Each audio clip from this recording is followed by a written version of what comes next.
R$1,5 milhão é a premiação desse BBB de 2020. Se você ganhasse essa bolada, o que você faria com essa grana? É muito dinheiro. E eu vou falar pra vocês nesse vídeo o que eu faria com ele. E bora lá pro vídeo.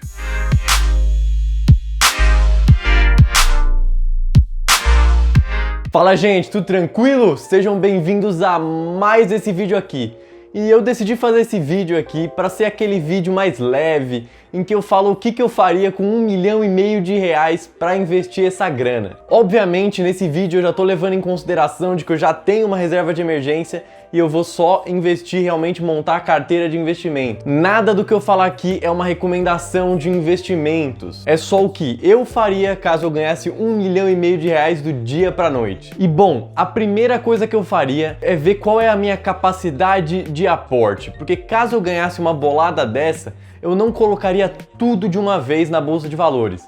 Primeiro eu ia ver, eu consigo aportar 10 mil por mês, 5 mil por mês, 20 mil por mês? Então eu colocaria um percentual que seria mais ou menos de 1/10 do meu aporte de uma vez, e eu iria colocando aos poucos. Eu não colocaria tudo de uma vez, porque seria um impacto muito grande e seria muito difícil de mudar o rumo da minha carteira depois, porque minha carteira já vai ser gigantesca e eu não vou ter como mudar ela com meus aportes de uma forma muito rápida, né?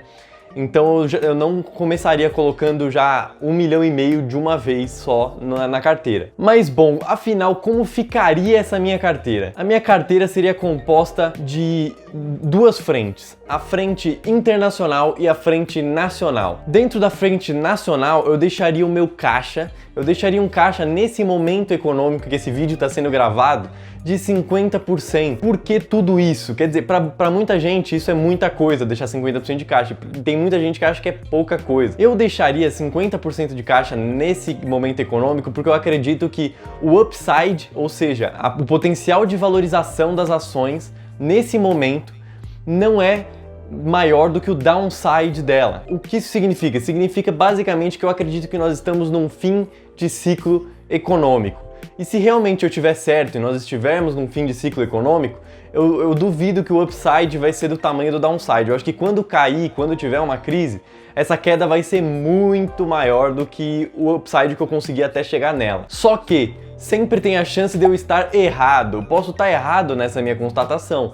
Então vale a pena eu me expor a ativos mais arriscados mesmo assim, mesmo não acreditando no upside maior que o downside. Porque se eu tiver errado, pode ser que um potencial de valorização seja gigantesco e eu perca ele completamente se eu não tiver exposto a ativos como ações, fundos imobiliários, ETFs, REITs, estoques e etc. Mas ainda na parte nacional dos meus investimentos, ficaria 50% em caixa. Eu deixaria esse caixa em algum fundo super seguro, algum fundo de renda fixa, ou deixaria no próprio Tesouro Selic mesmo, porque eu preciso de liquidez nesse meu caixa para aproveitar oportunidades. E dessa totalidade de 100%, 50% ficaria em caixa e 30% ficaria em ações e fundos imobiliários, sendo 15% ações e 15% fundos imobiliários. Eu deixaria meio a meio porque eu acredito muito no potencial de valorização de longo prazo dos fundos imobiliários. Eu acredito que os fundamentos deles são muito sólidos, óbvio que falando de fundos imobiliários bons, fundos imobiliários realmente que são feitos para o longo prazo.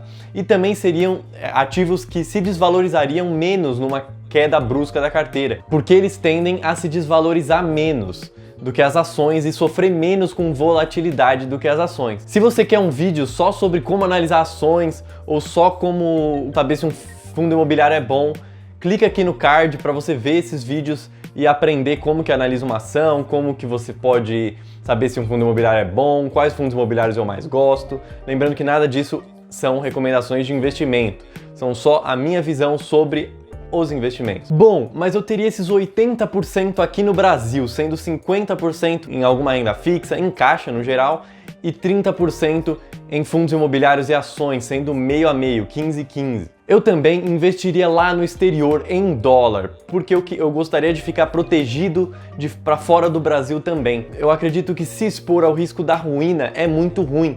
E quando você tem todo o seu dinheiro concentrado em um só país, eu considero isso uma coisa muito perigosa. Eu prefiro diversificar até mesmo no país o meu capital, principalmente porque a gente está falando aqui de longo prazo, de 20 anos, de 30 anos. E investindo em dólar, você também vai estar investindo numa moeda mais forte do que o real. Você não vai estar travado investindo somente na moeda fraca. Você vai estar investindo na moeda que todo mundo no mundo acaba utilizando, que é o dólar, que tende a se valorizar no longo prazo. Ter esse dinheiro lá em dólar pode ser uma solução muito boa para qualquer carteira de investimento, porque você vai poder estar exposto a outros ativos e que não só os brasileiros.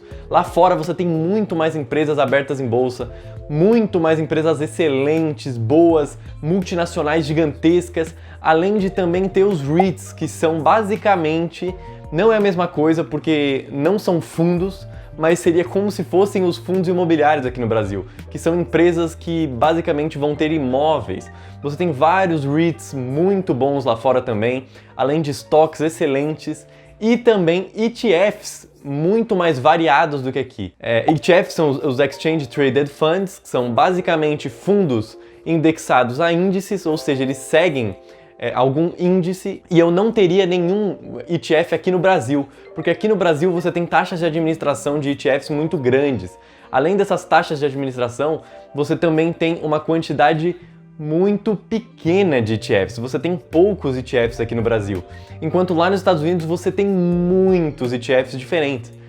E no caso, lá nos Estados Unidos eu teria 5% em ETFs, 7,5% em stocks e 7,5% em REITs. Eu teria essa mesma proporção de REITs e stocks pelo mesmo motivo de aqui no Brasil eu ter meio a meio de fundos imobiliários e ações, mas lá eu também teria 5% de ETFs, porque tem vários ETFs muito bons como o IJS, o VIG, o próprio IVV, que aqui no Brasil a gente tem a versão brasileira dele, que é o IVVB11.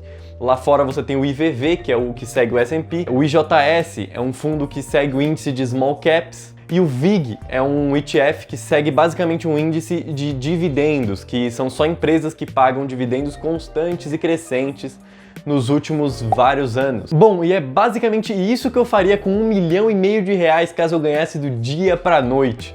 Ou qualquer quantia maior de dinheiro assim que fosse muito grande e que daria para montar uma carteira do dia para noite direto com ela. Bom, eu espero que eu tenha matado a curiosidade de vocês e que vocês tenham gostado desse vídeo aqui.